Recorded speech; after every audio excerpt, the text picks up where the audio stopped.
Bom dia.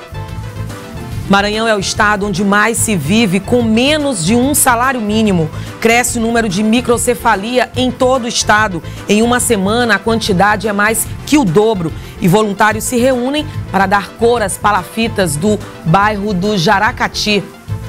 Hoje é 7 de dezembro, segunda-feira, 7 de dezembro de 2015. E o Bom Dia Maranhão já está no ar.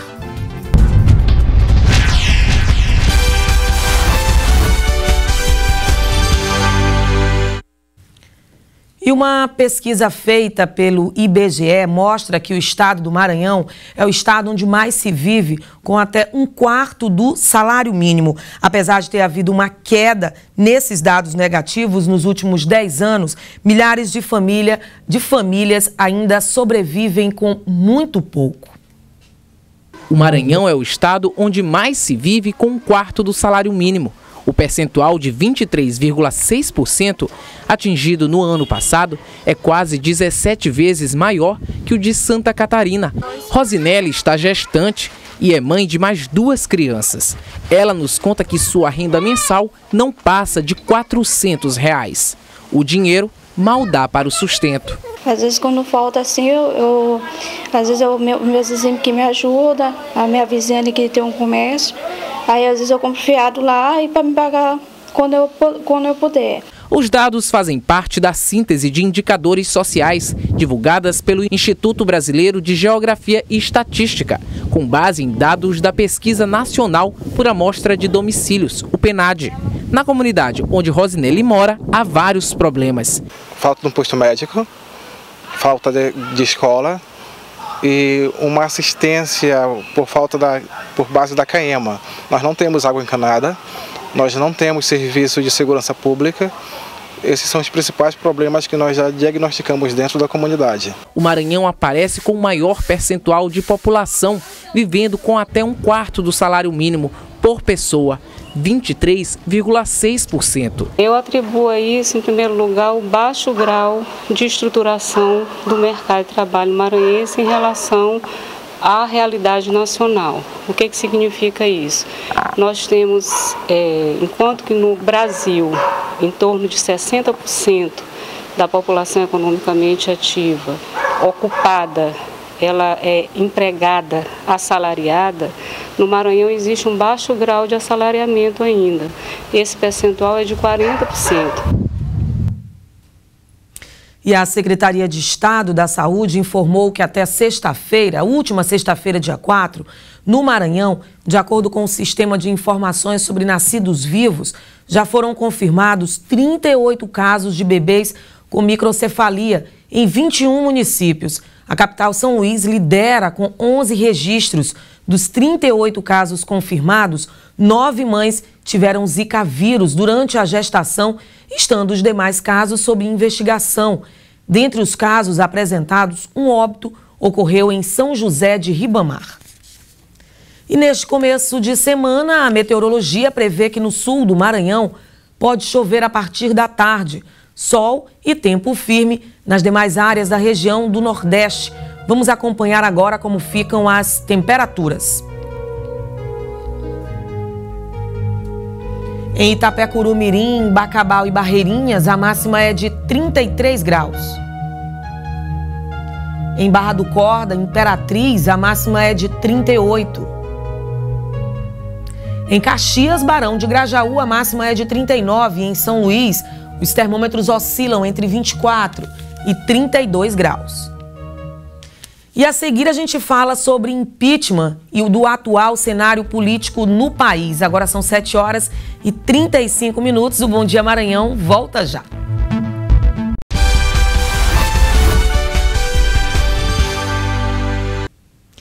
De volta com o Bom Dia Maranhão, a gente fala agora de concursos públicos.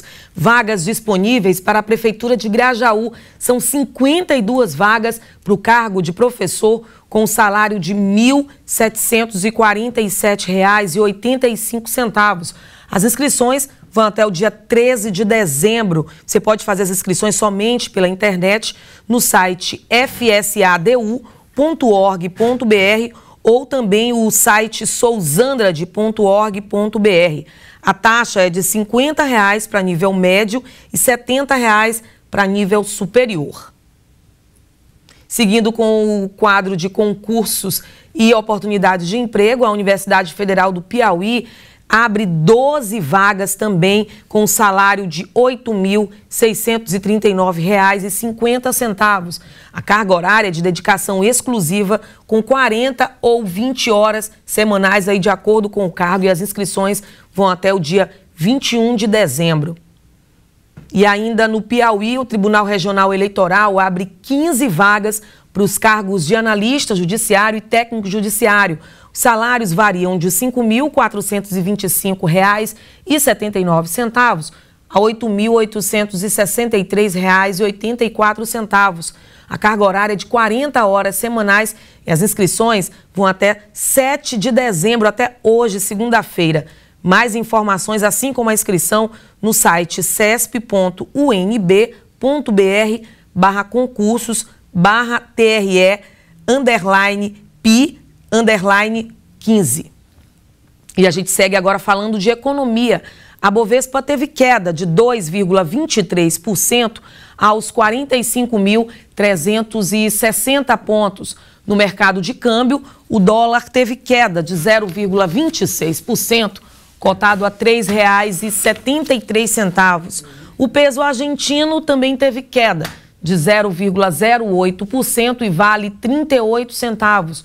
O euro teve queda de 0,58%, cotado a R$ 4,05.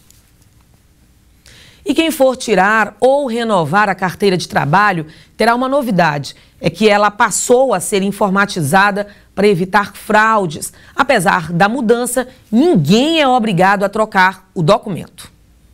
Tiago tem 16 anos e ainda não trabalha. Mesmo assim, ele acordou cedo para tirar a primeira carteira de trabalho. O motivo, ele explica. Para mim já está com o documento preparado. Quando aparecer uma oportunidade de serviço, dá tudo certo. Tiago vai receber a nova carteira de trabalho que está em vigor no país desde o ano passado. Para evitar fraude, para evitar que ele possua mais de uma carteira de forma desnecessária. Ele tem que possuir, o cidadão tem que possuir uma carteira, ele tem que possuir um CPF, ele tem que possuir um registro geral e não vários como ocorria frequentemente. A nova carteira deve permitir maior agilidade no pagamento de benefícios trabalhistas e previdenciários. Além disso, evita as fraudes contra o governo federal. O governo há muito que verificava que as pessoas possuíam mais de uma carteira. Então, se possuía mais de uma carteira, havia uma necessidade e essa necessidade ela estava no campo da corrupção, da fraude. Então, para coibir essa prática, para coibir essas facilidades, o governo estudou, pensou e elaborou uma carteira mais complexa, que é a carteira informatizada. Quem já tem o documento não precisa procurar uma das agências do Ministério do Trabalho e Emprego para emitir uma nova carteira. A antiga vai permanecer válida. Somente nos casos de primeira e segunda via é que o documento será validado e impresso pelo novo sistema. A carteira não vai deixar de ser aquele livrinho, só passou por algumas adequações. A carteira de trabalho antiga manuscrita não será mais emitida. E a presidenta Dilma Rousseff lançou no Recife um plano nacional de enfrentamento ao mosquito Aedes aegypti para combater a dengue, chikungunya e o vírus da Zika. Além da mobilização contra o mosquito, o plano vai envolver também ações de atendimento a mulheres e bebês com microcefalia. Até o dia 28 de novembro, foram notificados 1.248 casos em 14 estados. E a possibilidade de impeachment da presidenta Dilma Rousseff tem sido um dos assuntos mais comentados em todo o país. A Câmara dos Deputados tem uma sessão extraordinária marcada para hoje para eleger a comissão que deve analisar aí o processo de impeachment. Para a gente entender melhor esse atual cenário político, eu converso agora com o advogado Marcos Rogério. Bom dia, seja muito bem-vindo ao Bom Dia Maranhão. E aí a gente fala muito de impeachment, tem se falado muito de impeachment, mas eu queria que o senhor começasse a explicar para os nossos telespectadores o que é esse impeachment e o que isso pode acarretar aí para toda a população brasileira? Sim, o impeachment é uma palavra, primeiro, em inglês, que para nós é impedimento. E trata-se de uma pena aplicada ao presidente da República por cometer crimes de responsabilidade. Esses crimes de responsabilidade, eles estão previstos no artigo 85 da Constituição e foi recepcionada, essa Constituição acabou recepcionando a Lei 1079 de 1950, que detalha mais esses crimes e o processo de impeachment. Mas a presidenta, então, ela está inserida nesse crime que o senhor informou agora para a gente?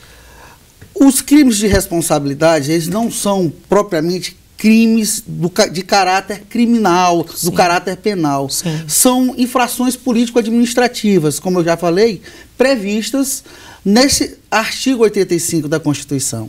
Então, este artigo tem uma série de incisos que prevê essas infrações, como atentar contra a Constituição, contra a nação, o equilíbrio dos três poderes, as garantias individuais e coletivas. São essas infrações que são previstas neste artigo. A gente poderia dizer, então, que esse momento atual ele está acontecendo principalmente pela dificuldade do governo federal com relação a obter apoio, principalmente no Congresso Nacional? Olha, o governo está atravessando uma crise, que essa crise ela foi apresentada como separada da crise do mundo, como se não houvesse uma crise no mundo. Claro que passamos por problemas, mas outros países na Europa, inclusive até os Estados Unidos, passam por problemas. Todavia, o que ocorre, que nós verificamos, é o seguinte, é que a oposição brasileira, ela tomou uma postura de sangramento do governo, de sangrar a presidente aos poucos, minando todas e qualquer possibilidade de governabilidade. Essa governabilidade está sendo altamente afetada durante esse último ano, por conta, primeiro, do presidente da Câmara, que está sendo suspeito, está sendo indiciado de crimes ligados à Operação Lava Jato, e que está tendo a responsabilidade de aceitar o impeachment. É esse que é o grande problema.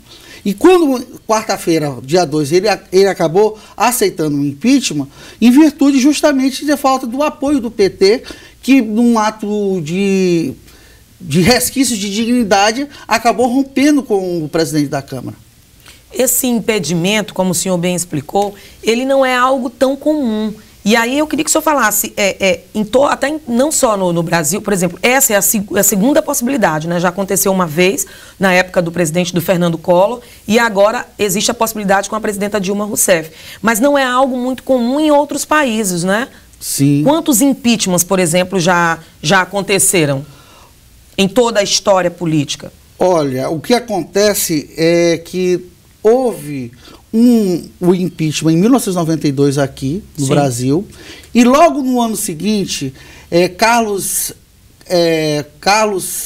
Pérez, presidente da Venezuela, também sofreu impeachment. Só foram esses dois casos que aconteceram. Só dois casos que aconteceram de impeachment. Então é importante que a população entenda que o impeachment é um instituto muito traumático para a democracia, porque leva em consideração um contraponto da vontade popular, do voto, do sufrágio universal e direto.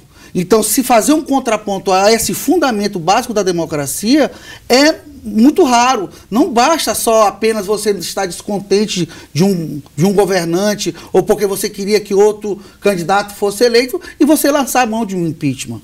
Até porque você teve a oportunidade de decisão, né, de decidir isso nas urnas. E a democracia é um sistema de adesão. Então, sendo um sistema de adesão, você governa tanto para aqueles que votaram, como também para aqueles que não votaram para você. E aí os partidos têm até as 2 horas de hoje para indicar aí a comissão do impeachment também. Aí o Brasil está, todo mundo muito preocupado, né, com o que vai acontecer, com o futuro, na verdade. Essa comissão especial, ela é formada por 66 deputados. Esses 66 deputados irão dar continuidade à recepção que o presidente da Câmara fez da denúncia feita pelos advogados do impeachment. Ora, a partir dessa recepção, ela será lançada, se aprovado, por 2/3 ou por maioria absoluta, vai levada a plenário. Sendo levada a plenário na Câmara dos Deputados, lá vai ser decidido se vai ser arquivado ou não, dependendo da votação. Dos 513 deputados, para que haja a recepção definitiva do impeachment, tem que ter a votação de 342 deputados. E aí é importante a gente comentar que essa decisão, ela afeta todo mundo. E aí eu queria que o senhor falasse para a gente um pouco das consequências disso tudo que está acontecendo agora. Quais as consequências para o brasileiro, para o trabalhador brasileiro, para nós? As consequências, primeiro, é a fragilidade da democracia no país. A fragilização da democracia do país, porque, como já foi dito agora há pouco, o processo de impeachment é um processo traumático. É um processo lançado de último caso. Então, a democracia sendo fragilizada, a credibilidade do país perante as outras nações também fica afetada. E é isso, e investimentos podem ser comprometidos, relações comerciais podem ser comprometidas, relações diplomáticas podem ser comprometidas, porque hoje o capital, por mais que exista a presença nacional dele, mas ele não tem nacionalidade. O capital que está sendo investido aqui, por exemplo, na Vale, é capital japonês, é capital alemão e assim por diante. Então essa relação entre o capital, a relação do capital e a relação do trabalho vai ser deverosamente comprometida. Se a gente verificar o processo de impeachment, por exemplo, lá na Venezuela, ela não foi muito salutar. As polaridades entre os segmentos progressistas e conservadores da Venezuela ficaram tão díspares que afeta até hoje o grau de violência que existe entre uma política hostil de um lado, a hostilidade de outro. E aí é sempre a oposição apostando no tudo ou nada. Essa oposição está se assemelhando, a oposição venezuelana, a oposição brasileira, elas estão começando a se tornar muito semelhantes, muito conservadoras, comprometendo ganhos, vitórias da democracia, vitórias dos direitos individuais, vitórias dos direitos coletivos. Tudo isso estão começando a ser comprometidos em virtude de uma oposição simplesmente para derrubar a presidente Dilma. Simplesmente com esse objetivo. E esse ano praticamente é um ano perdido. É um ano perdido por quê? Porque não se tratou dos pontos principais para resolver esse problema da crise. E principalmente, exatamente, era isso que eu ia falar agora, e principalmente nesse momento tão delicado em que o país passa um momento de crise econômica, né? E aí eu falo dessa questão da crise. Caso esse impeachment seja uma realidade, quem assume? Quem assume se for aceito pela Câmara dos Deputados, o processo de impeachment vai ser recebido pelo Senado, e lá o Senado, quem vai julgar? O Senado, presidido pelo presidente do STF, sim, quem vai julgar se vai haver impeachment ou não. A Câmara dos Deputados, ela não julga, ela só admite. O Senado julgando o impeachment, favorável ao impeachment, aí sim a Dilma vai ser substituída pelo Michel Temer. Caso não possa essa substituição, caso também o Michel Temer não consiga assumir em seguida. Nesse caso seria assim, só se fosse por doença. Sim. Porque teria que haver um outro processo de impeachment dentro de todas as mesmas condições, a denúncia de um cidadão, a recepção do presidente da Câmara, passando pela Câmara dos Deputados, depois pelo Senado. É todo um processo também. E se eles saírem, e porventura, por causa de doença, ou se havendo outro impeachment, 2 anos primeiros de governo, será convocada uma nova Constituição, ou uma nova eleição. Os 2 últimos anos será organizado em 90 dias, em um mês, uma eleição indireta pelo Congresso Nacional. Ok, eu conversei com o advogado Marcos Rogério. Obrigada pelas informações. Bom dia, bom trabalho para o senhor. Obrigado, foi um prazer. Obrigado, prazer é nosso. E olha, a seguir tem futebol e os times maranhenses já começam a se preparar para a temporada 2016. Agora são 7h53. O Bom Dia Maranhão volta já.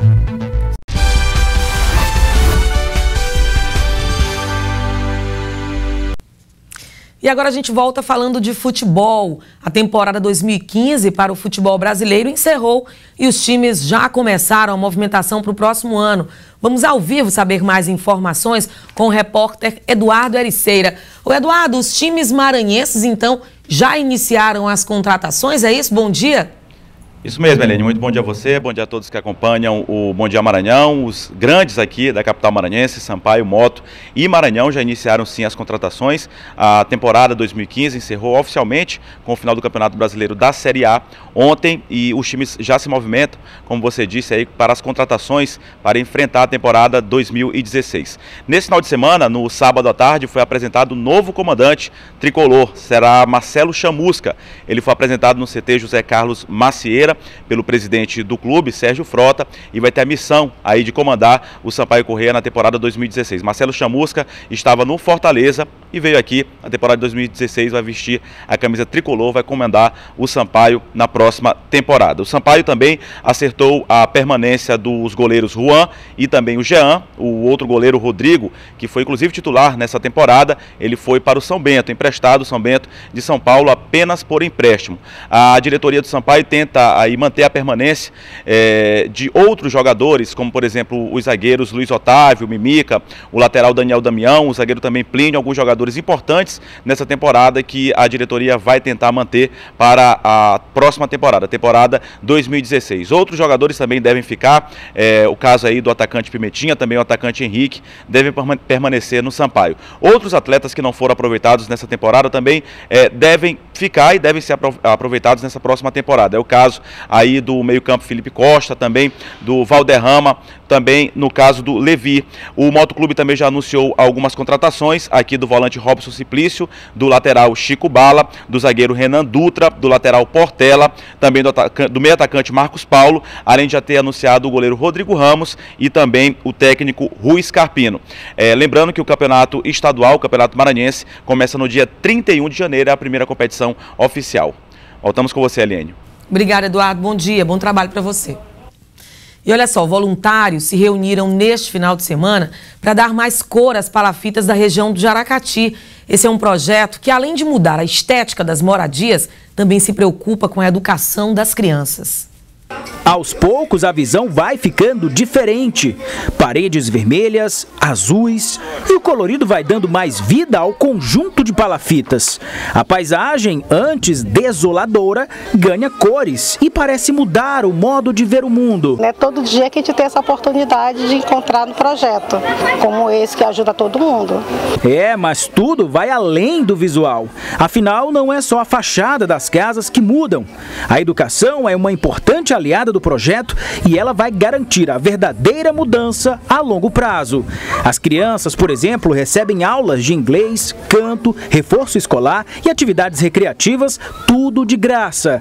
300 crianças, em média, são atendidas. Participar do projeto é muito bom, porque traz muito benefício para as crianças e para muitas mães que não têm a oportunidade de pagar uma escola particular, uma aula de inglês. Então, tudo isso eles dão para as crianças de graça. O projeto Crianças Acolhidas e Salvas pelo Amor começou há 5 anos e reúne um batalhão de gente disposta a arregaçar as mangas e ajudar a dar mais cor ao mundo que muitas vezes é cinza.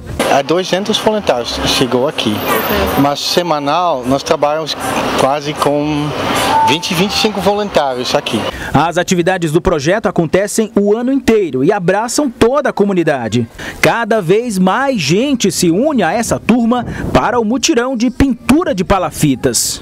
É sensacional você ver pelos pais, pelas crianças, o reconhecimento quando você passa aqui, mesmo que seja em dias normais, eles te abraçam, te chamam de tio, bora aqui e tal, vou tomar água. Você passa aqui cansado, tá cheio de coisa para fazer, eles te oferecem uma água, um lanche, mesmo nas dificuldades que eles têm, mesmo sem condição, mas tá ali sempre ajudando, nossa, é muito bom. fazer o bem, né? Sempre muito gratificante. E olha só, você sabia que o karatê pode ajudar no crescimento pessoal e intelectual do seu filho? Na reportagem que vamos mostrar agora, você vai ver que essa arte marcial traz inúmeros benefícios. Para quem começa a praticar o esporte desde cedo, como toda essa criançada, a arte marcial vai muito além do tatame. Eles ganham coordenação motora, concentração e disciplina. Exige muito da criança e o professor aqui da academia é muito dedicado e cobra muita disciplina dos alunos. O karatê voltado para as crianças é dividido em duas partes. Até 7 anos, o sistema é lutar com as esponjas, que ficam na cintura dos pequenos. Quem conseguir a esponja do adversário primeiro é o campeão. É um treinamento para que a criança possa se defender. Foi fácil ganhar a luta? Foi. Por quê? Porque consegui te dar esponja. A partir dos 7 anos, o treino é com bem mais disciplina. E Cássio sabe muito bem disso. É ficar com concentração, muita concentração mesmo. Também ficar com muita força, muita energia. Comecei como atleta, o karatê me ensinou muitas coisas. Nós temos 5 pilares básicos no karatê, que são o nosso lema, e um deles visa muito o caráter e a humildade de um atleta, que isso faz com que ele tenha um bom desempenho não só dentro do karatê, mas também na sua vida social. E os pais estão cada vez mais matriculando seus filhos no karatê. Só nesta academia, por exemplo, são 50 crianças. E aqui, nada de brincadeira. Essa turminha tem muito empenho e dedicação. Os treinos são pelo menos 3 vezes por semana, com duração de 1 hora. E o professor ressalta os benefícios que podem ser obtidos por meio da prática correta. Trabalho, coordenação motora, concentração e disciplina. Felipe César já foi medalhista de ouro em campeonatos. E ele quer ir ainda mais longe. Eu vou treinar bastante para ver se eu consigo chegar na preta ou até mais. Vai chegar sim. E olha só, neste final de semana, a Escola de Cegos recebeu atividades de um grupo que trabalha com crianças, idosos e pessoas com deficiências. Dança e até capoeira. No evento aberto ao público e promovido pelo Rotary Club, tiveram competições esportivas e almoço. Nasceu esse projeto não só com deficientes, mas com crianças e idosos, que nós fazemos todos os anos. E hoje nós estamos tendo a oportunidade de trabalhar com os deficientes. Foi um dia de lazer e muito aprendizado para pessoas portadoras de várias deficiências. Para nós ter conhecimento, debater e saber o nosso direito e o nosso dever perante a sociedade. E o Bom Dia Maranhão termina aqui. Até amanhã.